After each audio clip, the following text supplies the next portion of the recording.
கர்த்தருடைய நாமத்துக்கு ஸ்தோத்திரம் உண்டாவதாக. இன்னைக்கு மத்திய சுவிசேஷத்தில் சொல்லப்பட்டு இருக்கிறது. அதில் 5ஆம் அதிகாரத்தில் 28 வசனத்தில் சொல்லப்பட்டு இருக்கிறது, நான் உங்களுக்கு சொல்லுகிறேன், ஒரு ஸ்திரீயை இச்சையோடு பார்க்கிற எவனும் தன் இருதயத்திலே அவளோடு விபச்சாரம் செய்தாயிற்று அப்படின்னு சொல்லப்பட்டு இருக்கிறது. ஒரு ஆணோ ஒரு பெண்ணோ ஒருத்தரை இச்சையோடு பார்த்தாலே, அதாவது விபச்சாரம் செய்தால் தான் அது வேசித்தனம் அப்படின்னு அர்த்தம் இல்லை. ஒரு ஆணையும் ஒரு பெண்ணையும் இச்சையோடு பார்த்து மனசில் ஒரு மாதிரியான காமத்தோடு பார்த்து உள்ளத்தில் அவங்கள குறித்து இச்சை உங்களுக்கு புரியும்னு நினைக்கிறேன்.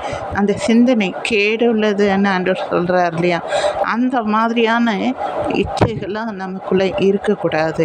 நாம் நம்மளுடைய கண்ணு கூட என்ன செய்யணும், பரிசுத்தமாய் காணப்படணும். இருதயத்தின் சிந்தனை பரிசுத்தமாய் காணப்படணும். விபச்சாரத்தில் விடுதலை போய் விபச்சாரம் செய்தால் தான், ஒரு ஆணோடு விபச்சாரம் செய்தால் தான் விபச்சாரம், ஒரு பெண்ணோடு விபச்சாரம் செய்தால் தான் விபச்சாரம் என்று இல்லை. இப்படி இச்சையோடு பார்த்து இருதயத்திலே ஒரு மாதிரியான அவளை குறிச்சோ அவனை குறிச்சோ ஒரு அருவருப்பான சிந்தனை கொண்டிருந்தாலோ, இச்சையோடு அந்த பார்வை பார்த்தாலே விபச்சாரம் செய்தாயிற்று அப்படின்னு சொல்லப்பட்டு இருக்கிறது. அப்போது நாம் எவ்வளோ பரிசுத்தமாக இருக்கணும்னு பாருங்கள். ஆண்டவருடைய ராஜ்யத்துக்கு பிரவேசிக்கணும்னா நாம் கண்ணில் இருந்து நம்ம உடம்புல ஒரு அவயங்களும் அவருக்குள்ளே நாம் பரிசுத்தமாய் காணப்படணும். எனக்கு அன்பானவர்களே, என்னால் இது இருக்க முடியல, நான் டிவியோ புஸ்தகமோ இல்லை செல்ஃபோனோ பார்க்கும்போது இப்படிப்பட்ட காரியங்கள் எனக்குள்ளே வருகிறது என்று நீங்கள் நினைத்தீர்கள் என்றால், நீங்கள் உங்களுக்காக ஒரு வாரத்தில் ஒரு நாள் நீங்கள் உபவாசம் இருங்க. ஒரு நாள் முடியலைன்னாலும் அட்லீஸ்ட் ஒரு வேளையாவது உங்களுக்காக, ஆண்டவரே நான் இப்படிப்பட்ட பாவங்களுக்கு ஜீவித்து கொண்டே இருக்கிறேன், என்னை எப்படியாவது இதிலிருந்து விடுவித்து என்னை பரிசுத்தத்துக்குள்ளே என்னை வழிநடத்துங்கன்னு பரிசுத்த ஆவியானவரை உங்கள் உள்ளத்திலே அலையுங்க.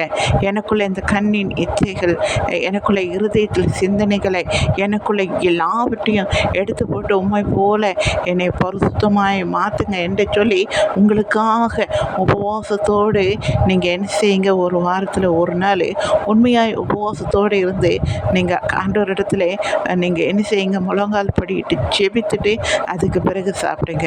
ஆண்டவர் உபவாசத்தினாலும் ஜெபத்தினாலும் அநேக காரியங்களை விசுவாசம் கூட விரட்ட முடியும். அப்படிப்பட்ட அந்த உபவாசத்துக்கு வல்லமை உண்டு. அப்போது நம்ம பாவத்துக்கு ஏற்று நிற்கலாம் அல்லவா, பாவத்தை விட்டு விலகலாம் அல்லவா. ஆண்டவர் அப்படிப்பட்ட அந்த பரிசுத்த ஆவியானவர் நமக்கு உதவி செய்வார் அல்லவா.